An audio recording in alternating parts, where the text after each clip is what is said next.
The end of this video will shock you. This is the story of Sergeant Stubby, the dog who became a soldier, a hero, and a legend in World War I. It began in 1917 at the 102nd Infantry Training Grounds near Yale University. Soldiers drilled endlessly, marching through mud, learning to follow orders, preparing for a war thousands of miles away. Amid this, a tiny brindle puppy appeared, wandering curiously among the men. The puppy was Scrappy, with a stub of a tail and eyes that seemed to study every movement. Private J. Robert Conroy noticed him first. He offered a hand, and the puppy licked it. The bond was instant. The men named him Stubby. Stubby was no ordinary puppy. He learned quickly. When the bugle sounded, he lifted his head. When soldiers saluted, he raised his paw.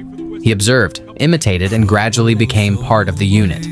Conroy fed him scraps, let him sleep near his bunk, and taught him small tricks. Each day, Stubby marched in formation, sat on command, and responded to the bugle calls.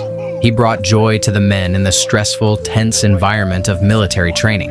The soldiers began to rely on him. He became a morale booster. When nights were long and fears of war loomed, Stubby's presence offered comfort and laughter. In a camp filled with uncertainty, a small dog gave the men hope. As the regiment prepared to ship to France, animals were not allowed. But Conroy refused to leave Stubby behind. He smuggled him aboard the troop transport, hidden under his coat. The crossing was long and dangerous, but Stubby endured it, alert and ready for his first taste of combat.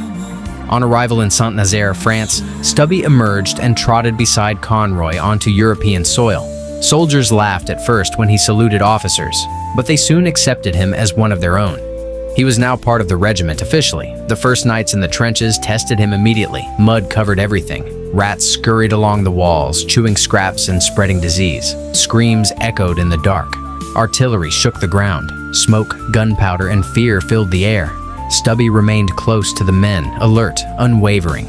Each day, Stubby learned to sense danger before anyone else. Enemy soldiers approaching, he barked. Snipers? He nudged men to safer positions. Shelling? He guided soldiers to cover. His instincts became a lifeline for the regiment. One early morning, mustard gas crept silently into the trenches. Exhausted soldiers slept, unaware. Stubby smelled it first. He barked frantically, tugged at uniforms, nudged faces awake. Men scrambled, gas masks on, avoiding certain death. Stubby's actions saved lives that day. The gas injured Stubby. His nose and throat burned. He coughed, wheezed, and shook, but refused to leave the trenches. Even in pain, he patrolled, alert to every movement and sound. The men depended on him, and he did not fail them. Stubby's heroism grew with each day. During a reconnaissance mission, a German soldier tried to spy on the Allied trenches. Stubby charged and held him until reinforcements arrived.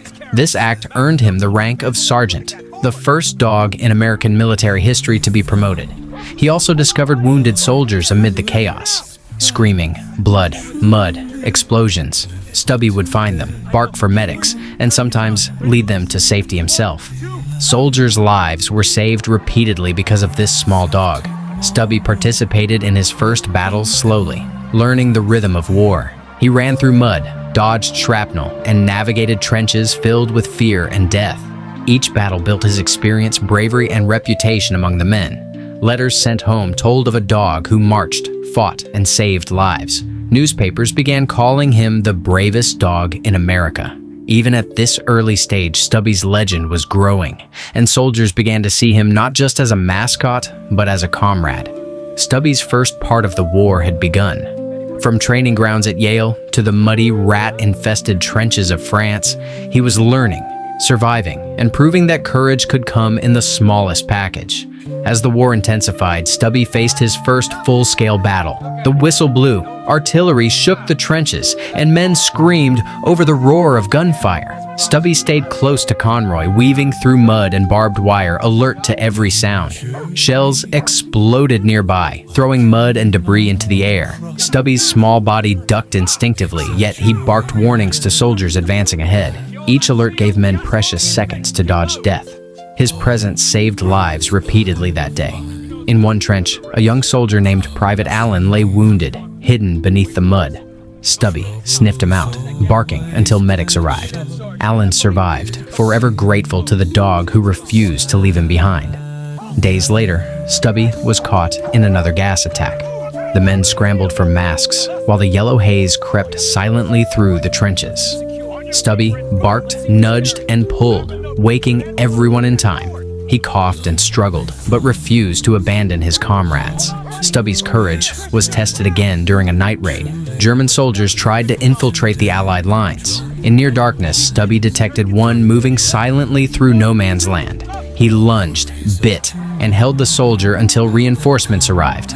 For this, Stubby was officially promoted to sergeant, the first dog in U.S. military history to hold rank. In the following weeks, Stubby's daily routine became extraordinary. He patrolled trenches, detected incoming gas attacks, guided injured soldiers, and boosted morale. Men grew attached to him, carrying him through mud and chaos, sometimes feeding him scraps despite their own hunger. Stubby endured injuries as well. Shrapnel cut his leg during a bombardment. Gas burned his nose and throat. Mud and blood covered his body. Yet after brief recovery, he returned to the front lines, relentless in his loyalty. Each of the 17 battles Stubby participated in had its own horrors.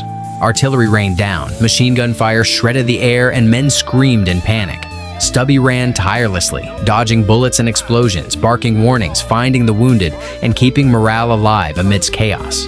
In one battle, a shell explosion buried part of a trench. Soldiers trapped beneath mud and debris cried for help. Stubby darted through the rubble, barking and alerting others to their location. Rescue teams arrived in time. Several lives were saved that day because of him.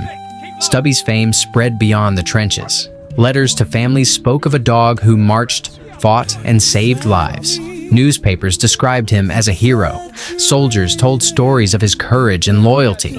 Stubby became a symbol of hope, bravery, and the extraordinary bond between men and animals during war. Even after surviving countless attacks, Stubby remained vigilant. He comforted soldiers trembling in fear, nudged those too tired to move, and provided companionship in moments of despair. The trenches were horrific, yet Stubby gave men a reason to keep going. During long nights, soldiers whispered to him, sharing stories of home. Stubby listened, resting his head on their laps as if understanding every word. His presence became emotional lifeline, a small dog carrying the weight of hope in a place filled with death. Even after surviving countless battles, Stubby stayed vigilant. He guided soldiers through mud, debris, and chaos, barked warnings during shelling, and comforted men who were injured or terrified. His presence saved lives repeatedly. Stubby endured injuries, including gas burns and shrapnel wounds, yet he always returned to the front lines. His courage inspired the soldiers who came to rely on him as much as any human comrade. After the war, Stubby returned to the United States as a celebrated hero. He received a gold medal for heroism from the Humane Education Society, lifetime membership in the American Legion, and even met President Woodrow Wilson. Parades were held in his honor. Stubby lived until 1926.